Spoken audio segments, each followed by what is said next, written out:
बिस्मिल्लाहिर्रहमानिर्रहीम। अपने तमाम दोस्तों को मेरा सलाम है।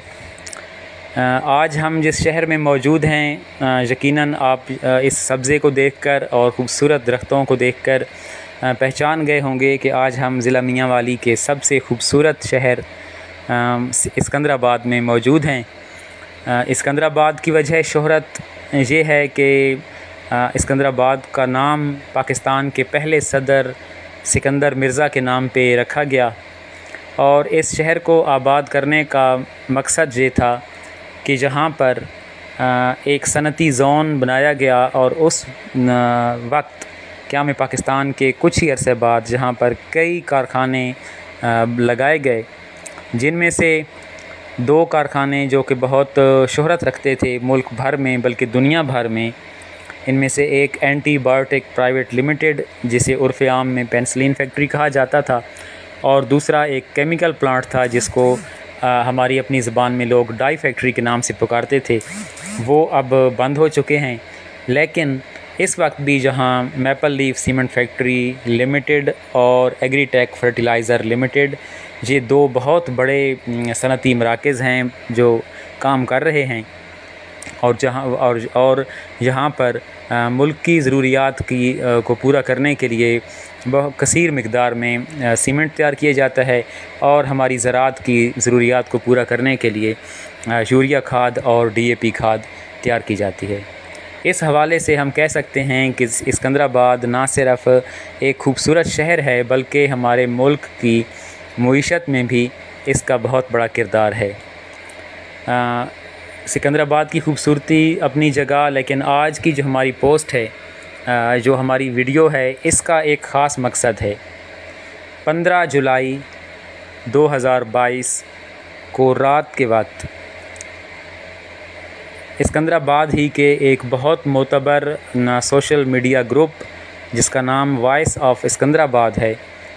उस पर एक पोस्ट शेयर की जाती है जिसके अल्फाज यूँ हैं कि उसके जो एडमिन हैं वो लिखते हैं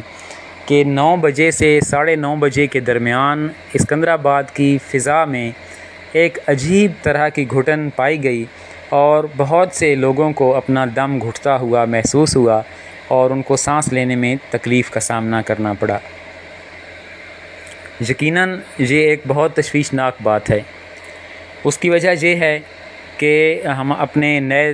वो दोस्त जिनको इसका पस मंज़र शायद मालूम ना हो, हम उनको बताते चलें कि काफ़ी अरसे से मकामी जो आबादी है, जो इर्द गिर्द सिकंदराबाद के इर्द गिर्द रहने वाले लोग हैं, ख़ुसूसन दाऊदखेल शहर के लोग, जिसके कई महल्ले ऐसे हैं जो बिल्कुल सिकंदराबाद की जो फैक्ट्रियां हैं उनसे एक चंद किलोमीटर के रेडियस के अंदर मौजूद हैं। तो उनका ये कहना है कि यहाँ से आलूदगी का जो इखराज है वो बहुत ज़्यादा होता है और बाज़ औक़ात ऐसे पोल्यूटेंट्स फ़िज़ा में शामिल किए जाते हैं जिनकी वजह से आवाम को तकलीफ़ का सामना करना पड़ता है और वहाँ जो है आबो हवा फ़ौरी तौर पर महसूस होता है कि इस वक्त फ़िज़ा में आलूदगी की शरह ज़्यादा है। चलें, हम कह सकते हैं कि जहाँ पर भी सनती मराकज़ होते हैं वहाँ से 100% पोल्यूशन कंट्रोल नहीं की जा सकती, कुछ ना कुछ आलूदगी तो शामिल होती ही रहती है। लेकिन असल बात ये होती है कि क्या उन सनती मराकज़ में वहाँ की जो एडमिनिस्ट्रेशन है और वहाँ उस मुल्क के जो माहौलियात के हवाले से इदारे हैं और जो डिस्ट्रिक्ट एडमिनिस्ट्रेशन है, क्या ये सब मिलकर उन पैरामीटर्स को यकीनी बना रहे हैं जो किसी भी दुनिया के किसी भी मुल्क में सनती मराकज़ के लिए मुकर्रर किए जाते हैं और सनती आलूदगी को कंट्रोल करने के लिए जो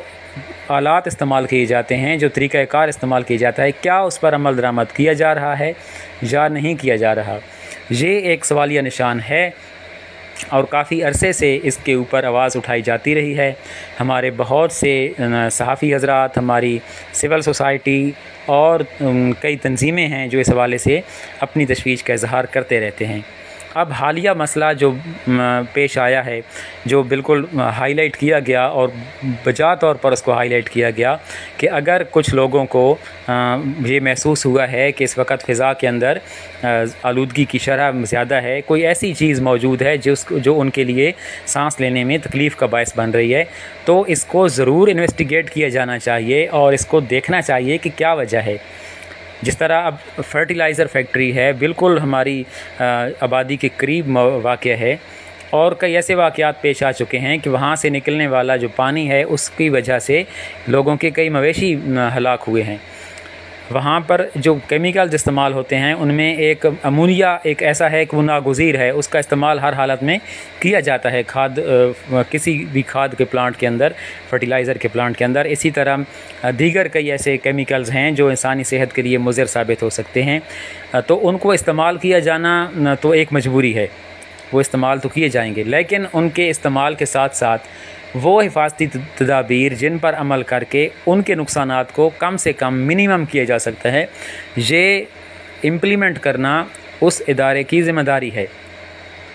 अब सवाल ये है कि अगर कुछ लोगों ने ये सवाल उठाया है कि एक फ़लाँ मखसूस दिन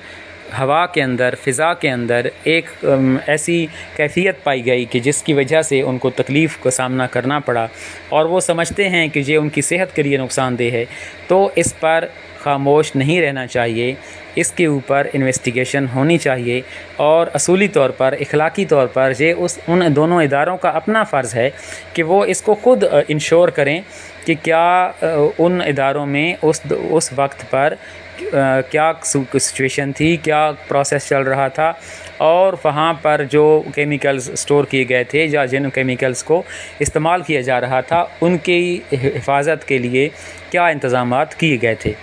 तो इसलिए हम उम्मीद करते हैं कि हमारी इस पोस्ट पर यकीनन कोई भी जो एडमिनिस्ट्रेशन है उनको इतराज़ नहीं होगा और वो बखुशी इस बात पर राज़ी हो जाएंगे, क्योंकि इसमें उन्हीं का फ़ायदा है, उन्हीं के अपने ऑफ़िसर्स, उनकी मज़दूर जहाँ रहते हैं, अल्लाह ताला उन सब का